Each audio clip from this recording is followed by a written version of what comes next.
రోమీయులకు రాసిన పత్రిక 5వ అధ్యాయం 10వ వచనం చూద్దాం. ఏలయనగా శత్రువులమై ఉండగా ఆయన కుమారుని మరణం ద్వారా మనము దేవునితో సమాధానపరచబడిన ఎడల సమాధానపరచబడిన వారమై ఆయన జీవించుట చేత మరి నిశ్చయంగా రక్షింపబడుదుము. ఏలయనగా శత్రువులమై ఉండగా ఆయన కుమారుని మరణము ద్వారా మనము దేవునితో సమాధానపరచబడ్డాం. మనందరం ఒకప్పుడు శత్రువులం. మరలా మనం సృష్టికర్త దగ్గరికి, మనల్ని సృష్టించిన దేవుని యొద్దకి మనం ఎలా రాగలిగాం? చాలా ప్రాముఖ్యం. వెళ్ళిపోయిన మనం, వద్దనుకున్న మనం, త్రోసేసిన మనం, దేవుని వద్దనుకున్నాం, నువ్వు అక్కర్లేదనుకున్నావు, నీ స్థానంలో విగ్రహాలు కావాలనుకున్నావు, అది తెలిసైనా తెలియకైనా వెళ్ళిపోయావా లేదా? ఇంట్లోంచి వెళ్ళిపోయిన తర్వాత జనాల దృష్టిలో ఎలా ఉంటది? వాళ్ళు విడిపోయారు. అమ్మ నాన్న నుంచి కొడుకు వెళ్ళిపోయాడు, కూతురు లేచి వెళ్ళిపోయింది, వద్దనుకుంది. అంతేనా? మనం కూడా మనల్ని సృష్టించిన దేవుణ్ణి వద్దనుకుని వెళ్ళిపోయాం. అనేక కారణాల చేత మనకు అక్కర్లేదనుకుని ఆ స్థానంలో ఖాళీగా ఉన్నామా? విగ్రహాలు పెట్టేసుకున్నాం. వాళ్ళనే దేవతలుగా, వాళ్ళనే తల్లిగా, వాళ్ళనే తండ్రిగా పూజించాం, ఆరాధించాం, ఇవన్నీ చేసాం. ఎలా ఉంటది? దేవుడికి రగులుతూ ఉంటది. శత్రువులుగా మారిపోయాం మనం. అంతేకాదు, ఆయన విడిచిపెట్టడమే కాకుండా ఆయనకి ఇష్టం లేని లక్షణాలన్నీ సాతాను దగ్గర అప్పు తీసుకొని సాతానులాగా ద్వేషంతో, అహంతో, గర్వంతో భయంకరంగా జీవించి ఆదికాండం 6వ అధ్యాయంలో చూసుకున్న తర్వాత ఎందుకు చేశానురా నరుల్ని, ఎందుకు పుట్టించానురా బాబు, నేను అనవసరంగా నరుల్ని చేశానా అని దుఃఖపడే రీతిగా మనందరం ప్రవర్తిస్తున్న సమయంలో అద్భుత రీతిగా మనందరం దేవుని సన్నిధిలోకి వచ్చి ఈరోజు దేవుని సన్నిధిలో కూర్చున్నాం. దేవునితో మనకు సమాధానం ఏర్పడింది. ఇది ఒక లాటరీ టికెట్ ద్వారా జరిగిందా, లేకపోతే ఒక అద్భుతమా, లేకపోతే క్షణంగా జరిగిందా? కాదు కాదు కాదు. మన నిమిత్తము ఆయన కుమారుని మరణము ద్వారా మనము దేవునితో సమాధాన పడ్డాము. అంటే మనం దేవునితో సమాధాన పడటానికి కారణం ఎవరు? యేసుప్రభువారు. యేసుప్రభువారు ఏం చేస్తే మరణం ద్వారా, ఏ మరణం అది? సిలువ మరణం. మామూలు మరణం కాదు. దొంగలకి, కూనీకోర్లకి, దేశద్రోహులకి వేసే సిలువ మరణం అది. మంచోళ్ళకి వేసేది కాదు అది. భయంకరమైన వ్యక్తులకి వేసే సిలువ మరణం ఆయన పొందితే మనకేమొచ్చింది? సమాధానం. ఎవరితో? అప్పుడు దాకా మనం ఎలా ఉన్నాం? శత్రువులుగా ఉన్నాం. ఇప్పుడు శత్రువులుగా ఉంటే మంచిదా? దేవునితో సమాధానం పడితే మంచిదా? ఎవరికి కృప దొరికిద్ది? ఎవరిని దేవుడు ఆశీర్వదిస్తారు? ఇప్పుడు దీనికి మూలం ఏంటి? ఒకప్పుడు మనం విగ్రహాలని అమ్మా నాన్న అన్నామా లేదా? కానీ ఈరోజు నిజంగా మన తండ్రిని, సృష్టికర్తని, మనం సృష్టించిన దేవుణ్ణి నాన్న, అబ్బా, తండ్రి అని పిలుస్తున్నాం మనం. ఎలా వచ్చింది ఈ భాగ్యం? శిలువ మరణం ద్వారా. అంతేనా? శిలువ మరణం కాకుండా ఇంకేమన్నా ఉందా? మన నీతి కానీ, మన మంచితనం కానీ, మన పితరులు చేసిన కష్టమైన పనులు కానీ, ఆస్తి అంతస్తు, దేని వల్ల అయినా మనం సమాధాన పడ్డామా? ఇంకోటి చూడండి ఒకసారి, కొలస్సీ 1:14 చూడండి ఒకసారి. ఆ కుమారుని యందు మనకు విమోచనము అనగా పాపక్షమాపణ కలుగుచున్నది. విమోచన అనగా పాపక్షమాపణ ఎవరి ద్వారా? యేసుప్రభువారి ద్వారా. ఆయన రక్తం ద్వారా, ఆయన శిలువ మరణం ద్వారా మనకేం జరిగింది? విమోచించబడ్డాం. విమోచించడం అంటే చిన్న విషయం కాదు, చాలా పెద్ద విషయం. మనందరం యేసుప్రభువారి ద్వారా, ఆయన రక్తం ద్వారా విమోచించబడ్డాం. ఇప్పుడు మెయిన్ సబ్జెక్ట్లోకి వెళ్దాం. యేసుప్రభువారి త్యాగం ద్వారానే నాకు రక్షణ వచ్చింది అన్నోళ్ళు చేతులు ఎత్తండి. నాకు స్వస్థ వచ్చింది, నాకు విడుదల వచ్చింది, నాకు సమస్తం వచ్చినాయి అన్నోళ్ళు చేతులు ఎత్తున్నారా? ఇప్పుడు పూర్తిగా యేసుప్రభువారి త్యాగాన్ని ధ్యానించాలి. పూర్తిగా బైబిల్ ప్రకారం ఆయన ఎన్ని కోణాల్లో మన కోసం త్యాగం చేశారు అని వ్యక్తిగతంగా ఎవరి కాళ్ళకు ఒక ఆశ ఉండాలి. నేను నా తండ్రి త్యాగాన్ని తెలుసుకోవాలి. నా కోసం నా తండ్రి ఏమేం చేశారు, ఎన్ని కోణాల్లో చేశారు, ఎలా చేశారు, ఆ పూర్తి వివరణ మన హృదయంలో ఉండాలి. మనం చెప్పగలగాలి, స్తుతించగలగాలి, కన్నీరు కార్చగలగాలి. అంతగా మనం నిజంగా దేవుని పిల్లలం అయితే దేవుని త్యాగాన్ని ఖచ్చితంగా ధ్యానించాలి. నేటి క్రైస్తవ్యం ఎంతగా దిగజారిపోయిందంటే, లెంట్ డేస్ అంటేనే శ్రమలు, లెంట్ డేస్ అంటేనే ఆయన శ్రమలకు సంబంధించింది. దాంట్లో కూడా ఆశీర్వాదం ఏంటి ఇచ్చిపడుతుంది. ఎంత వేదన వస్తుందంటే, ఎంత బాధ కలుగుతుందంటే, ఎప్పుడు ఆయన త్యాగాన్ని ధ్యానించేది? మామూలప్పుడు పట్టించుకోరు, మామూలప్పుడు ఆశీర్వాదాలు, రోగాలు, సమస్యలు, దరిద్రం, ఇంకా ఇంతే. ఇప్పుడు లెంట్ డేస్ అప్పుడన్నా ధ్యానించాలి కదా. 40 రోజులు కూడా యేసు ప్రభువా పాదాల దగ్గర పట్టుకొని, నాకు సంఘానికి వర్ణిస్తాను ప్రభువా, త్యాగాన్ని ధ్యానిస్తాను ప్రభువా, నేను ధ్యానిస్తూ సంఘం చేత ధ్యానిస్తాను ప్రభువా అని అడుక్కోకుండా లెంట్ డేస్ అని చెప్పి ఆ 40 రోజుల్లో కూడా లోకానికి సంబంధించి జోకులు వేసుకోవటం, సరదాగా ఆచార భక్తి చేసేవాళ్ళని ఏమనాలండి? యూట్యూబ్ ఛానల్లో దేవుని కృపను బట్టి, నాయకత్వాన్ని బట్టి మంచి సిరీస్ ఉందండి. 22 త్యాగపు కోణాలు. ఒకటే కొట్టుడు ఉండదు. ఏది యేసుప్రభువారు సిలువ ఎక్కారు, 3వ రోజు లేచారు, ఈ ఒకటే కోణం ఉండదు. మీకు విషయం చెప్పనా, త్యాగాన్ని చూపిస్తే చాలా ఆటోమేటిక్ కనెక్ట్ అయిపోతారు యేసుప్రభుకి. అవునా, అంత త్యాగం చేశారా, అన్ని కోణాల్లో చేశారా?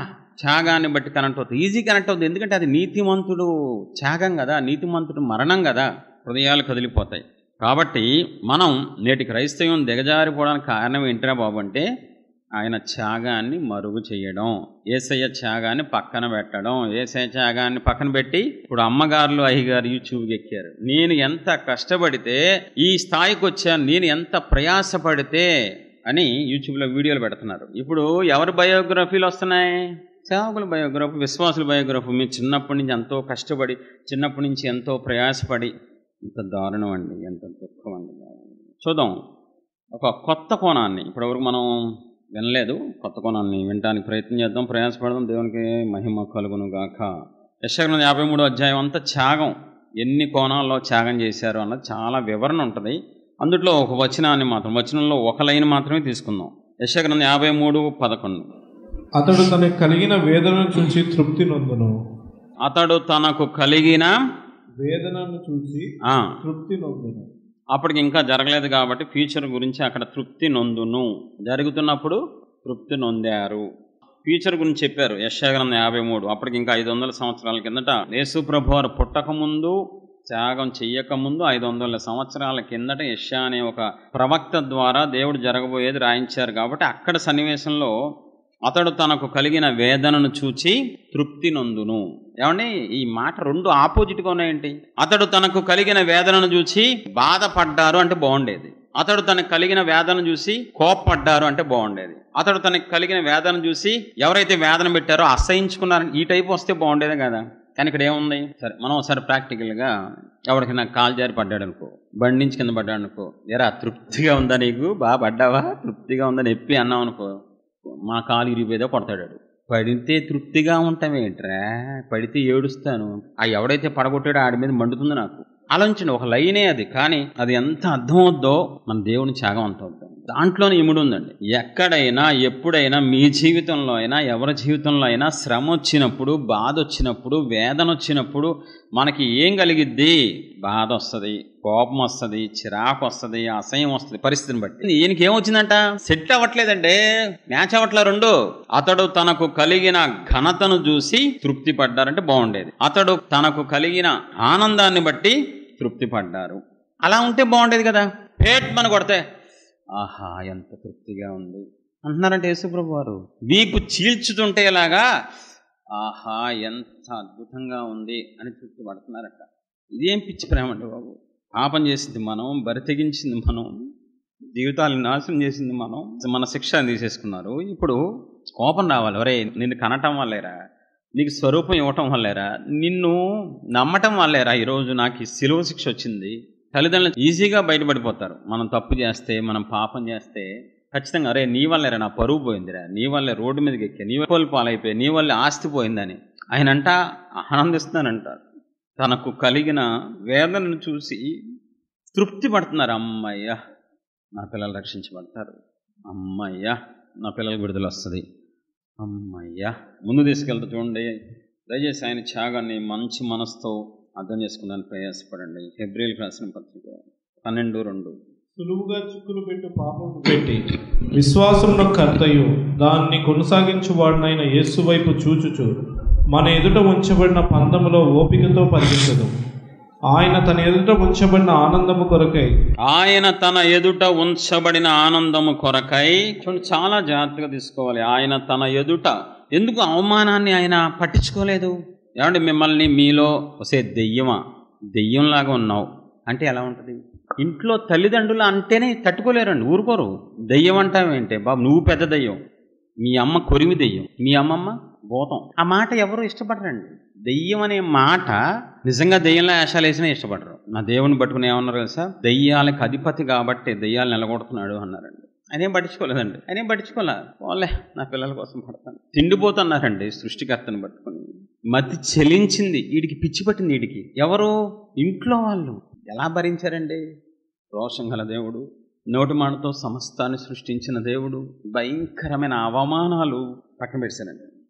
పడతా, నాకు నా పిల్లల కోసం పడతాను. సిలువను సహించి, సిలువ సహించడం అంటే అది చిన్న విషయం కాదండి. ఎన్నిసార్లు చెప్పినా మళ్ళీ మళ్ళీ చెప్పాలనిపిస్తుంది. ఎందుకంటే అది చిన్న విషయం కాదు. ఎందుకంటే మన లైఫ్లో జరిగింది కాదు. దూరం నుంచి ఎవరైనా థూ అన్నాం అనుకో, నీ అంతు చూస్తా. దూరం నుంచి థూ అంటేనే తట్టుకోలేం మనం. వచ్చి అని ఒకేసారి మొహం అంతా ఉమ్ములు. ఒకసారి ఊహించుకోండి, ఆయన ముఖం అంతా ఉమ్ములే, కాండ్రించిన ఉమ్ములు ఒకటే కాదండి. సైనికులందరూ వచ్చి ఇలా మొహం అంతా ఉమ్ములంటే ఉమ్ములు ఇలా తుడుచుకుంటున్నారు. భరించారు, ఎందుకంటే ఆయనకి ఇష్టమైంది. బలవంతంగానో తప్పదన్నట్టు భరించలేదండి దేవుడు. సంతోషంగా.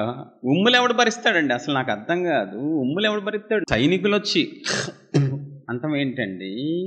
ఇంకోటి ముసుగేసేసారు. ముసుగేసేసి సైనికుల్లో బలమైన సైనికుడు వచ్చి ఇలా పిడికిలు బిగించి ఇలా ముసుగేసుకున్నాడు. పేట్ మన గుద్దే ఎవరిని? యేసు ప్రభువు. తలకే టప్పని ఇలా వెళ్ళిపోయిందండి. కొడితే మరి ఎలా వెళ్ళిపోద్ది? ఆటోమేటిక్గా వెళ్ళిపోద్ది కదా. ఆయన పెయిన్తో అలా నొప్పిని భరిస్తూ ముసుగు తీసి ఆడు వెళ్ళిపోయాడు. దూరంగా వెళ్ళిపోయి, ఒరే నువ్వు పెద్ద ప్రవక్తవు కదరా, ప్రవచించరా. ఇక్కడ 100 మంది సైనికులు ఉన్నారు, నీకు దమ్ము ఉంటే నువ్వు ప్రవక్తవైతే ఎవడు నిన్ను కొట్టాడో. నవ్వుతున్నారండి. కొట్టి ఇక్కడ నొప్పి అనుభవిస్తుంటే ఆయన నవ్వుకుంటున్నారు, అపహాస్యం చేస్తున్నారు, ఎగతాళి చేస్తున్నారు, యాలావరి చేస్తున్నారు. ఆయన బాధపడ్డారా? చూడండి ఒకసారి యెషయా గ్రంథం 50వ అధ్యాయం 6వ వచనం. కొట్టువారికి నా వీపును అప్పగించేశాను, వెంట్రుకలు పెరిగివేయి వారికి నా చెంపలను అప్పగించేశాను. చెంపలను అప్పగించేశా. ఉమ్మివేయి వారికి, అవమానపరచు వారందరికీ నా ముఖము దాచుకోలేదు. దాచుకోవాలా? కొట్టండి ఇక్కడ, ఇంకో ఇక్కడ కొట్టండి, ఇక్కడ కొట్టండి, ఇంకో పీకేండి. గడ్డం పెంచుకున్నారు కదా, లాగితే పెయిన్ వస్తండి, మామూలుగా ఉండదు. చేల్చండి. ఏమైనా నీకు పిచ్చి పెట్టిందా యేసు ప్రభువా? నా పిల్లలు పాపం చేశారు, ఆ శిక్షల మీదకి వెళ్ళకూడదు. అలాంటి నాకు ప్రాణం, వాళ్ళే నా స్వరూపం, వాళ్ళే నా పిచ్చి, వాళ్ళే నా లోకం. ఆ దెబ్బ నాకు రావాలి, ఆ శిక్ష నాకు రావాలి. తద్వారా వాళ్ళకి శిక్ష ఉండదు, తద్వారా వాళ్ళకి మరణం ఉండదు, వాళ్ళకి అగ్నిగుండం ఉండదు. దానికోసం కొట్టువారికి నా వీపును అప్పగించితిని, వెంట్రుకలు పెరికివేయు వారికి నా చెంపలను అప్పగించింది. ఉమ్మివేయి వారికి, అవమానపరచు వారికి నా ముఖము దాచుకున్నది. ఏ పాపం చేయన ఆయన ఇగో కొట్టండి, ఉమ్ములేసుకోండి, నా మొహం మీకు ఇచ్చేస్తాను. ఎందుకు? మన కోసం, మన రక్షణ కోసం, మన స్వస్థత కోసం, మన విడుదల కోసం, మనకి మంచి రోజులు ఇవ్వటం కోసం. ఆలోచించండి ఒకసారి. యెషయా గ్రంథం 53:5. మన అతిక్రమములను బట్టి అతడు గాయపరచబడెను, మన దోషములను బట్టి నలగొట్టబడెను, మన సమాధానార్థమైన శిక్ష అతని మీద పడెను, అతడు పొందిన దెబ్బల చేత మనకు స్వస్థత కలుగుచున్నది. మన అతిక్రమ క్రియలను బట్టి అన్నాం అనుకో, ఇప్పుడు కూడా చదువుకుని వెళ్ళిపోతారు. దానిలో అది చదువుతుంటే గుండె మొక్కలైపోవాలి, హృదయం బద్దలైపోవాలి. మన అతిక్రమ క్రియలను బట్టి అతడు గాయపరచబడెను, మన దోషములను బట్టి నలకొట్టబడెను, మన సమాధానార్థమైన శిక్ష అతని మీద పడెను, అతడు పొందిన దెబ్బల చేత మనకు దెబ్బలైంది. అంటే మన స్వస్థ రావడం ఏంటంటే బాబు, తల్లిదండ్రులు అలా చేయగలరా? తల్లిదండ్రులు తన్నులు తింటే మనకు వస్తా స్వస్థ? భర్త తన్నులు తింటే, భార్య, పిల్లలు, ఎవరు ఈ సృష్టిలో ఏ బంధం అలా చేసిన, త్యాగం చేసిన వస్తుందా? ఆయన ఒక్కరు మాత్రమే ప్రేమ స్వరూపి, శాశ్వతమైన ప్రేమ, నిజమైన ప్రేమ. కాబట్టి ఆయన దెబ్బలు తిని మనకేమిస్తున్నారంట? ఏం కనెక్షన్ అండి బాబు, అసలు పూర్తిగా మర్చిపోయారండి క్రైస్తవ్యం. ఈ పదాలు, ఈ లైన్లు, ఈ త్యాగం. ప్రభువా స్వస్థ వచ్చిందంటే నేను చేసిన ప్రార్థన వల్ల, విడుదల వచ్చిందంటే నేను కన్నీళ్ళు కార్చడం వల్ల, నా ఉపవాసం వల్ల. అంతేగా ప్రార్థనలు. త్యాగాన్ని కోట్ చేస్తూ మాట్లాడే వాళ్ళు ఎవరున్నారండి? చెప్పాలి. మీకు దమ్ము ధైర్యం ఉంటే, దేవుని సన్నిధిలో ఉంటే, బైబిల్ తీసుకొని త్యాగాన్ని కోట్ చేస్తే నేను ప్రార్థన చేసుకుంటాను, పరిచర్య చేస్తాను, జీవిస్తున్నాను, చేతులు ఎత్తుంది దమ్ము ఉంటే. దయచేసి దయచేసి దయచేసి దయచేసి మీ కాళ్ళు పట్టుకుంటాను. త్యాగానికి మీ జీవితంలో విలువ ఉందా? యేసు ప్రభు వారి త్యాగం మీ హృదయంలో కొంచెమైనా గుర్తుందా? త్యాగం ద్వారానే నువ్వు అన్నీ అనుభవిస్తున్నావని ఏమైనా స్పృహలో బతుకుతున్నావా అన్నది నా ప్రశ్న. సేవకుడిగా చాలా విలువైన చూడండి ఒకసారి. యోహాను సువార్త 18:4-5 వచనాలు. యేసయ్య తనకు సంభవింపబోవన్నీ ఎరిగిన వారై వారి యొద్దకు వెళ్ళి మీరు ఎవరిని వెతుకుచున్నారని వారిని అడిగాను. ఒక్క నిమిషం ఒకసారి సన్నివేశం చూడండి. ఒకసారి నేను చెప్తాను. గెత్సెమనే తోటలో ప్రార్థన చేసుకుని బయటకు వచ్చారు ఆయన. ఈ అయ్యగారు ఉన్నాడు కదా, యూదా ఇస్కరియోతు గారు, అయ్యగారు సైన్యాధిపతి సైనికులు కలిసి టీంతో వచ్చారు. అది రాత్రి సమయం, చీకటిగా ఉంది, 2000 సంవత్సరాల కింద కదా. వచ్చి ఎత్తుక్కుంటున్నారు. చాలామంది ఉన్నారు ఇక్కడ, అందరూ మగవాళ్ళే ఉన్నారు. ఇదేమో చెప్పాడు, ఆనవాళ్ళు అవ్వట్లేదు ఇక్కడ. ఏంట్రా బాబు, యేసు ప్రభు వారు ఏం చేశారు కదా, ఆయనే వెళ్ళి ఎవరిని వెతుకుతున్నారు మీరు? నజరేయుడైన యేసుని వెతుకుతున్నాం. నేనే. దేనికి? శ్రమల పాలవటానికి అప్పగించుకున్నారండి. ఆయనగా ఎవరిని ఎత్తుతున్నారు మీరు? నజరేయుడైన యేసు అంట. నేనే. పట్టుకోండి, బంధించండి. దేనికి అప్పగించుకుంటున్నారు? సింహాసనం ఎక్కించడానిక, ఊరేగిస్తానిక, ఇంటి తీసుకెళ్లి భోజనం పెడతానిక? శ్రమల పాలవటానికి ఆయన అప్పగించేసుకున్నారండి. నాకు ఈ పాట అంటే చాలా ఇష్టం, చాలా పిచ్చండి. ఆ లైన్ ఉంటుందండి, ఎన్నిసార్లు ఏడ్చుకుంటూ పాడాను. విలువైన ప్రేమలో వంచన లేదు. నా దోషములను మోసిన ప్రేమ, నాకై సిలువను కోరిన ప్రేమ. మనం బరి తెగిస్తే ఇంట్లో వాళ్ళు వెళ్ళిపోరా బాబు ఇంట్లోంచి, నీ వల్ల పరుగు పోతుంది అంటారండి. మన పరలోక తండ్రి ఏం కోరుకున్నారు తెలుసా? మన కోసం సిలువను కోరుకున్నారంట. సిలువ ఏమన్నా ఘనత వచ్చేదా? సిలువ ఏమన్నా విలువ వచ్చేదా? ఆ లైన్ ఎవరు రాశారు కానీ పాట మాత్రం దేవునికి స్తోత్రం అండి. నాకై సిలువను కోరిన ప్రేమ. కోరుకుందంటండి సిలువను. ఎందుకు?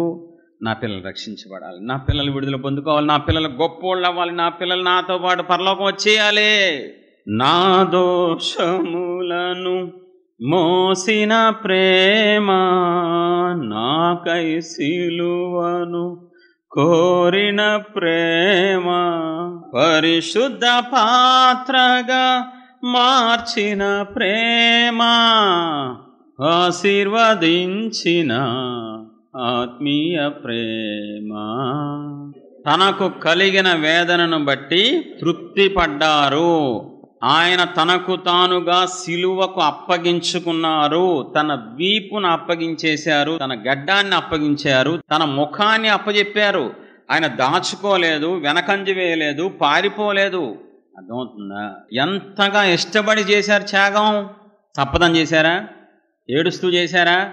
ఇసుకుంటూ చేశారా? చెప్పాలి, అది చాలా ఇంపార్టెంట్.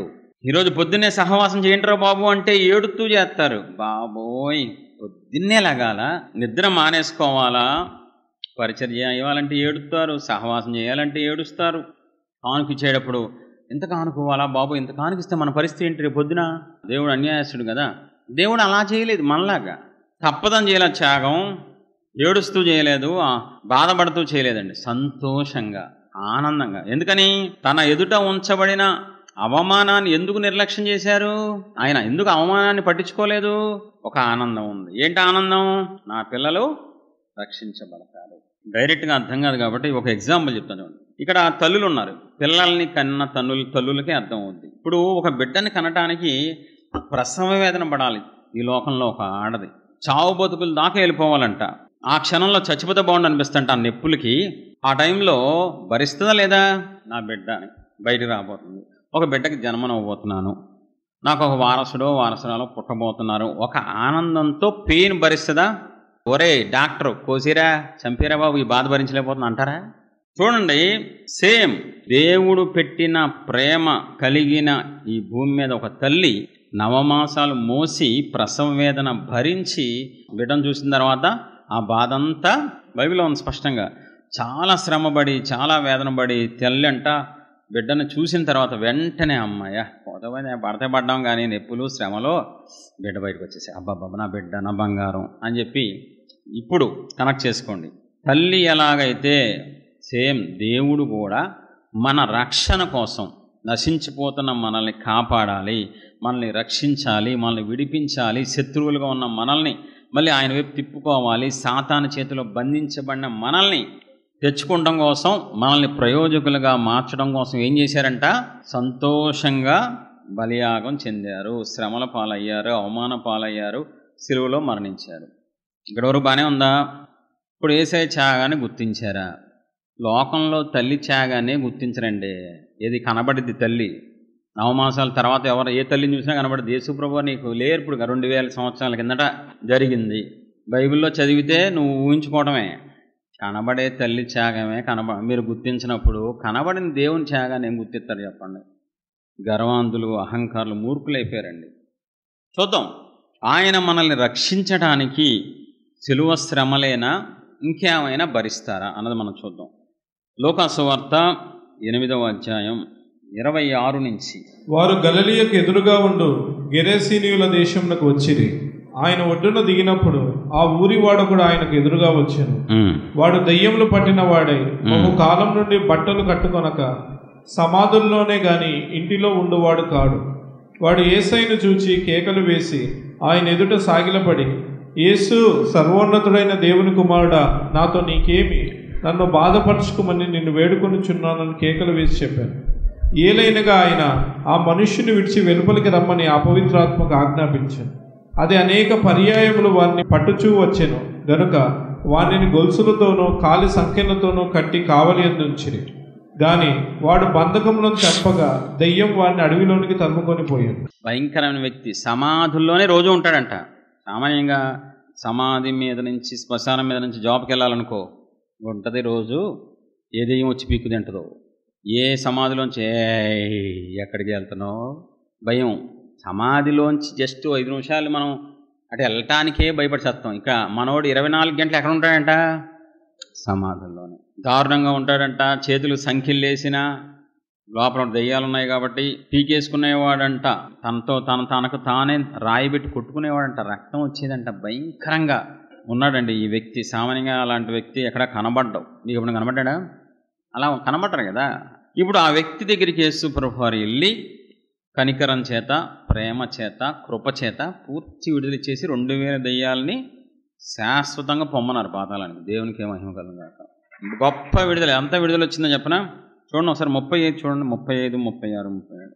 జనులు జరిగిన దాన్ని చూడవెళ్ళి యేసయ్య వద్దకు వచ్చి దెయ్యములు వదిలిపోయిన మనుషుడు దెయ్యములు వెళ్ళిపోయిన మనుషుడు బట్టలు కట్టుకొని స్వస్థ చిత్తుడై చింపిరిగా ఉన్నాడు, పిచ్చి పిచ్చిగా ఉన్నాడు, చక్కగా నీట్గా రెడీ అయ్యాడంట.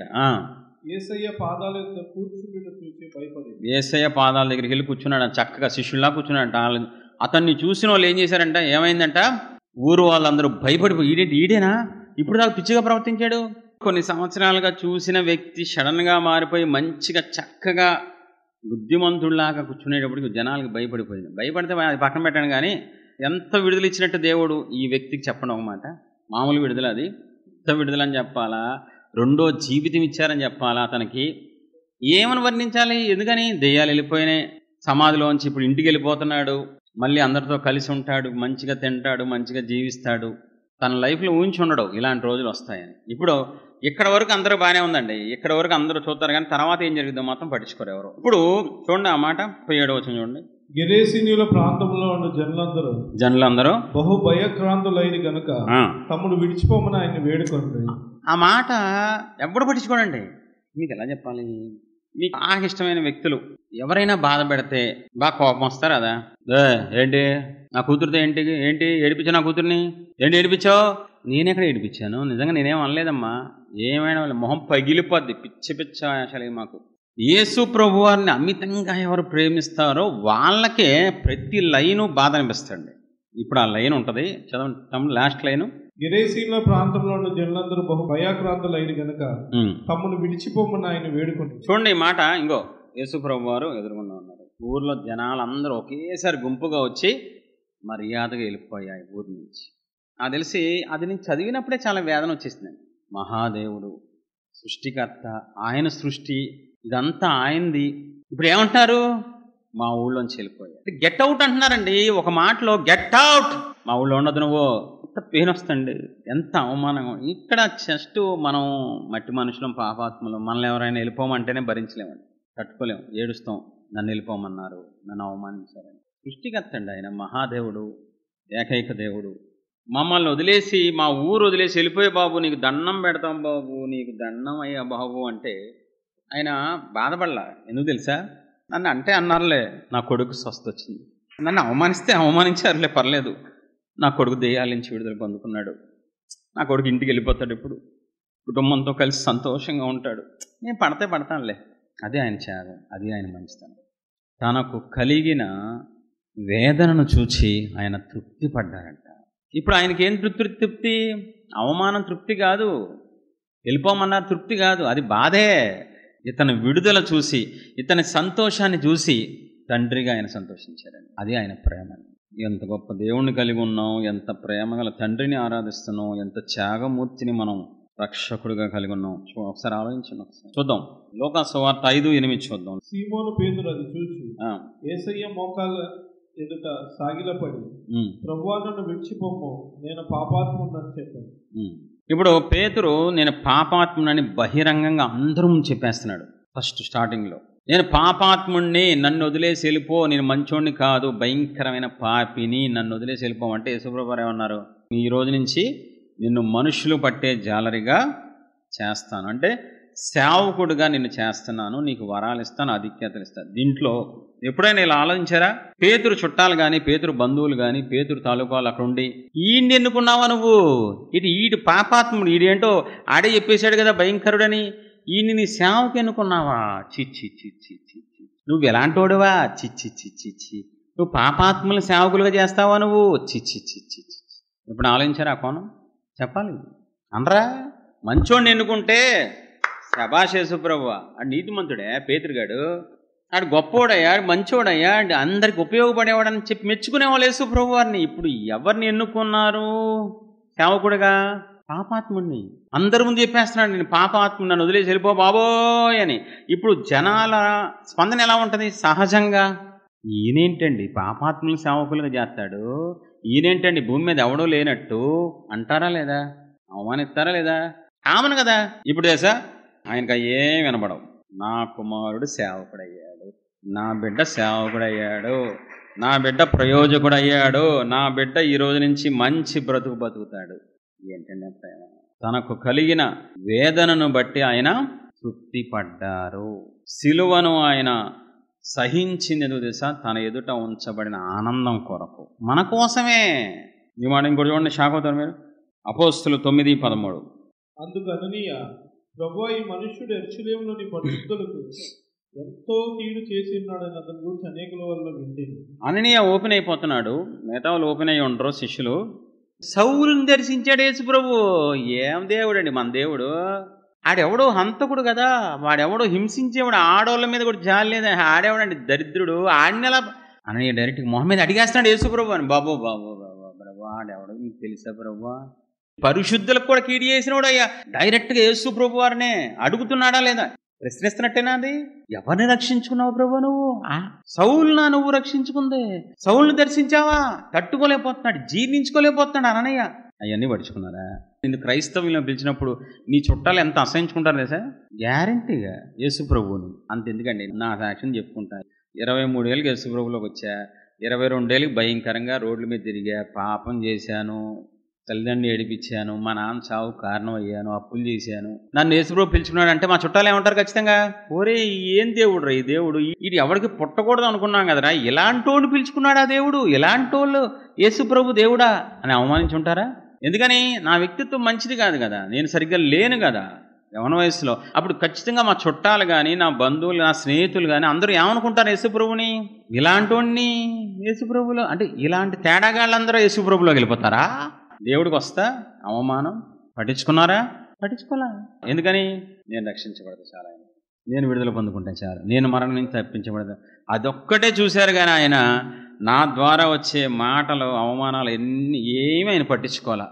దేవునికే మహిమ కలుగుతుంది. మీరు క్రైస్తవ్యంలోకి వచ్చినప్పుడు మంచిగా వచ్చారా? నీతిగా ఉన్నప్పుడు వచ్చారా? పర్ఫెక్ట్గా ఉన్నప్పుడు దేవుడు మిమ్మల్ని పిలిచారా? చెప్పాలి. అందరూ చెడిపోయిన వాళ్ళే, అందరూ బరిదెగించిన వాళ్ళే, అందరూ భ్రష్టులే. ఇంకోటి చూడండి ఒకసారి, మత్తయి సువార్త 9:10-11. ఇంటిలో భోజనంలోకి యేసయ్య కూర్చుండి ఉండగా, ఇదిగో సుంకరులను పాపులను అనేకులు వచ్చి ఆయన యొద్దను ఆయన శిష్యుల యొద్దను కూర్చుండేది. పరిసయ్యులు అది చూచి, మీ బోధకుడు సుంకరులతోనూ పాపులతోనూ కలిసి ఎందుకు భోజనం చేయుచున్నాడని ఆయన శిష్యులను అడిగి. డైరెక్ట్గా అడిగేస్తున్నారు, ఏమయ్యా మీ బోధకుడేటా పాపులతో కూర్చుంటాడేంటి? ఎవరు లేనట్టు, అది చెడిపోయిన వాళ్ళతో కూర్చుంటారేటా మీ బోధకుడు అన్నారా? డైరెక్ట్గా అడిగేశారా? భూమి మీదకి వచ్చినప్పుడు నీకు కల్పించానా? ఆయన పరిశుద్ధుడా కాదా? పాపులతో కూర్చున్నంత మాత్రం పాపాత్ముడు అవుతారా? చెప్పాలి. నీచులతో కూర్చున్నంత మాత్రం నీచుడు అవుతారా ఆయన? అవరు.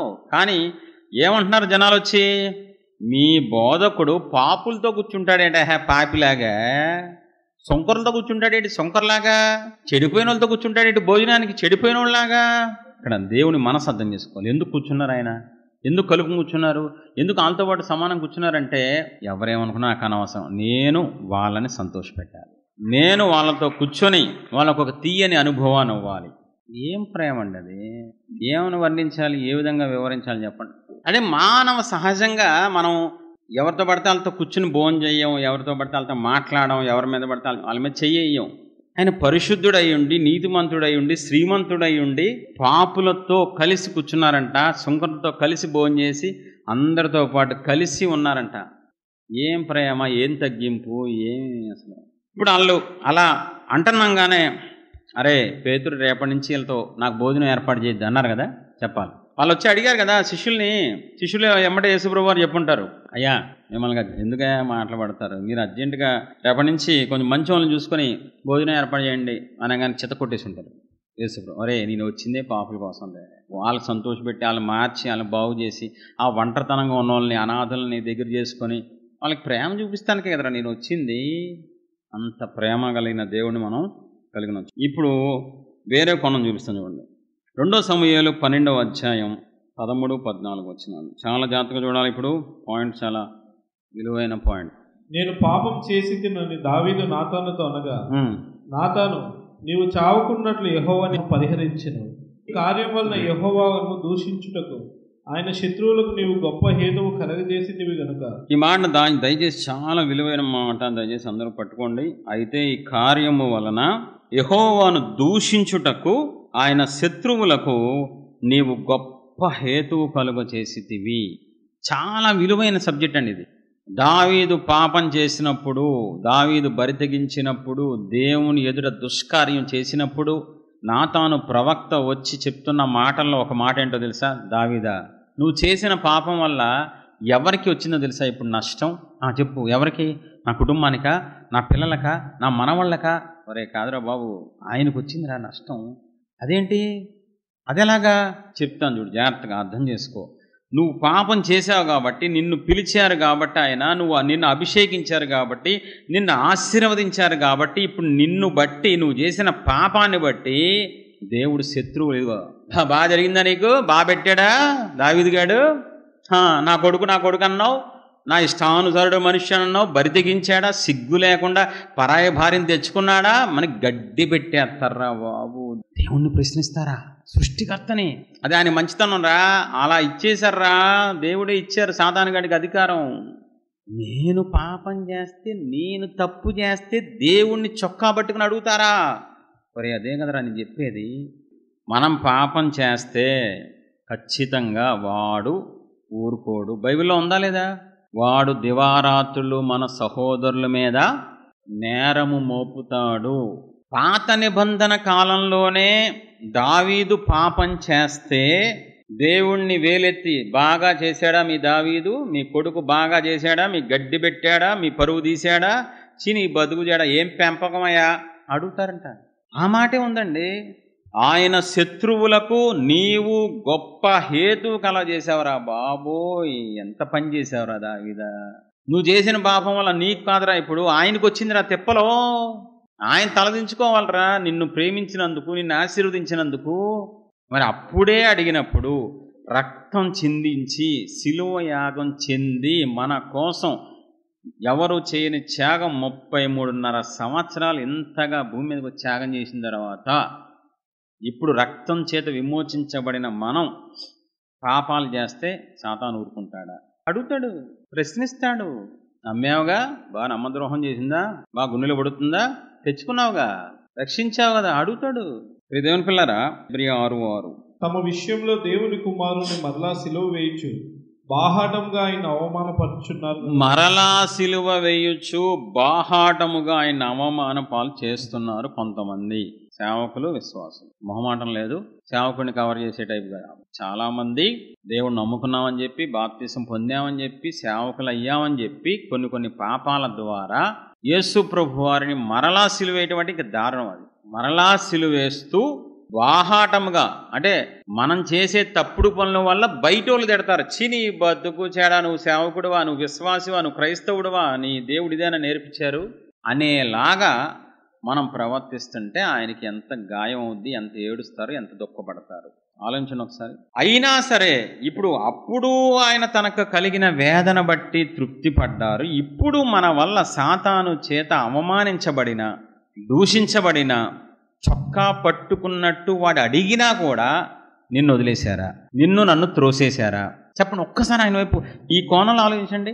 అధికారం ఉంది ఆయనకి, తోసేయచ్చు, నరకాన్ని తోసేయచ్చు, అగ్నిగుండం. ఎరా, నా రక్తం చేత కొనబడి నువ్వు వేషాలు వేస్తావు కదా, నా శత్రువు అయిన సాతాన్ దగ్గర నన్ను తలదించుకునేలా చేస్తావు కదా, తోసేయచ్చు కదా, చెప్పాలి. అధికారం ఉందా లేదా? అయినా భరించారు. అయినా ఆ పెయిన్లో ఇప్పటికైనా నా బిడ్డ మారితే చాలు, ఇప్పటికైనా సాతాన్ దగ్గర తలదించుకుంటాను నా పిల్లల కోసం, ఇప్పటికైనా మారు మనస్తే పొందితే చాలు, ఇప్పటికైనా సేవకులైన విశ్వాసులైన పర్ఫెక్ట్గా లోపం లేని వాళ్ళుగా మారితే చాలని ఆయన ఎదురు చూస్తున్నారు. ఎవరు పట్టించుకుంటున్నాడు? ఇప్పుడు ఎలా ఉంటుందంటే అండి, గొర్రె పంది రెండు నడుచుకుంటూ వెళ్తున్నాయి, బురదలో పడ్డాయి.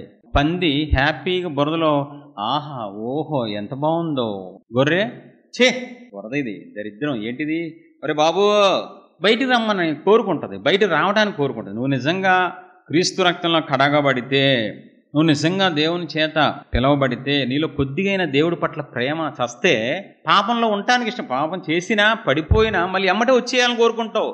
నేను ఎలా చేశానేంటి, నేను దరిద్రంగా ప్రవర్తించి ఇంత అహంకారంగా మాట్లాడానేంటి, నేనేంటి అందరినీ గద్దిస్తా, అరుస్తున్నాను, తిడుతున్నాను, ఇలా ఉండకూడదు కదా, దేవుడు ఇలా ఉంటే ఇష్టపడరు కదా అని బయటికి రావడానికి ఇష్టపడతారు, బయటికి రావడానికి ప్రయాసపడతారు. సరిగ్గా అంత భక్తి లేకపోయినా అయ్యా మీ కాళ్ళు పట్టుకున్న ప్రభు, ప్లీజ్ ప్రభు ఏదో చేయండి ప్రభు, నన్ను విడిపించండి ప్రభు. ఎవడుకుంది? యేసయ్య త్యాగాన్ని ఎంతమంది గుర్తించారు? హార్ట్ పేషెంట్ ఎంత జాగ్రత్తగా ఉంటారు తెలుసా? అమ్మో హార్ట్ ప్రాబ్లం వచ్చింది, ఒకసారి సర్జరీ అయింది, నేను ఒళ్ళు దగ్గర పెట్టుకోవాలి, ఇంట్లో వాళ్ళు కూడా జాగ్రత్తగా చూసుకుంటారు. ఇప్పుడు భౌతికమైన విషయంలోనే అంత జాగ్రత్తగా అయితే నువ్వు యేసయ్య త్యాగాన్ని గనక ధ్యానిస్తే, గుర్తిస్తే ఎలా ప్రవర్తిస్తా? అమ్మో రక్షణ నా దేవుడు సిలువెక్కితే వచ్చింది, ఈ ఆశీర్వాదం దేవుడు సిలువెక్కితే వచ్చింది, ఈ రక్షణ చాలా జాగ్రత్తగా అని ఉంటుందండి. ఆ ఫీలింగ్ ఉంటుంది ఎవరికి? యేసు ప్రభు వారి త్యాగాన్ని గుర్తించిన వాళ్ళకి, ధ్యానించిన వాళ్ళకి గ్యారంటీగా ఉంటుంది. అది లేని వాళ్ళు ఏం చేస్తారు? బరి తెగిస్తారు. ఒక మాట చూపిస్తాను, ఫిలిప్పీ 1వ అధ్యాయం 19, 20, 21 లాస్ట్. మరియు నేను ఏ విషయంలోనూ సిగ్గుపడక ఎప్పటి వల్లనే ఇప్పుడును పూర్ణ ధైర్యంతో బోధించుట వలన నా బ్రతుకు మూలంగానైనను సరే, చావు మూలముగానైనను సరే, క్రీస్తు నా శరీరమందు ఘనపరచబడినని నేను మిగులు అపేక్షించుచు నిరీక్షించున్న ప్రకారముగా మీ ప్రార్థన వలనను యేసుక్రీస్తు యొక్క ఆత్మ నాకు సమృద్ధిగా కలుగుట వలనను ఆ ప్రకటన నాకు రక్షణార్థంగా పరిణమించునని నేను ఎరుగుదును. నా మట్టుకైతే బ్రతుకుట క్రీస్తే, నా మట్టుకైతే బ్రతుకుట క్రీస్తే, చావైతే. అపోస్తులైన పౌలు తన గతం ఏంటో తనకు తెలుసు, ఎంత చెడిపోయాడో, ఎంత భ్రష్టుడో, దిగజారిపోయాడో తెలుసు. కాబట్టి ఆయన శిలువ యాగం ద్వారా నేను రక్షించబడ్డాను, ఆయన రక్తం ద్వారా విమోచించబడ్డాను, ఆయన కృప ద్వారా వాడబడుతున్నాను. కాబట్టి నా బ్రతుకు మూలమునైనను చావు మూలముగానైనను దేవునికి ఘనత రావాలి, దేవునికి ఘనత రావాలి. నేను బ్రతికితే క్రీస్తు కోసం బ్రతుకుతా, సస్తే క్రీస్తు కోసం. మీకు దమ్ముంటే ఆ మాట చెప్పండి, బైబిల్ తీసుకుని. నేను నా కోసం బ్రతకట్లేదన్నయ్యా, దేవుని కోసం బతుకుతున్నా. మిగిలిన జీవితం ఇది నా జీవితం కాదు, ఆయన అర్ధాయుష్లో చనిపోయి నాకు ఆయుష్ ఇచ్చారు. ఎందుకని? ఆయనకి సాక్షిగా ఉంటామని, ఆయన రాజ్యం కడతామని, ఆయన ప్రేమని ప్రజలకి పంచుతామని. ఎవరు ఆయన కోసం బతికేవాళ్ళు చెప్పండి. నా కోసం నేను బతకట్లేదన్నయ్య, ఏముందన్నయ్య, ఎప్పుడో చచ్చిపోవాల్సిన వాడిని, ఎప్పుడో పాతాళానికి వెళ్ళాలి, నేను ఈ పాటి అగ్నిగుండంలో ఉండాలి, ఆర్తనాదాలు చేయాలి. నన్ను బ్రతికిస్తున్న దేవుడి కోసం నేను బ్రతుకుతున్నాను, నా రక్షకుడు కోసమే, నా ప్రాణ ప్రియుడు కోసమే నేను మిగిలిన జీవితం బ్రతుకుతాను, ఆయన సాక్షిగా ఉంటాను, ఆయన రాజ్యం కడతాను, సాధ్యమైనంత వరకు ఈ రక్షణ అందరికీ అందిస్తాను, ఈ ప్రేమను అందరికీ పంచుతాను అన్నోళ్ళు ఎవరున్నారండి? మిగిలిన జీవితం దేవుడికి ఉపయోగపడాలి, దేవుని రాజ్యం కట్టాలి, దేవుడిని సంతోషపెట్టాలి, ఇంక ఇదే జీవితం. ఇలా ఉంటారండి నిజంగా త్యాగాన్ని ధ్యానిస్తే. ఇవి ఎలా ఉన్నాం?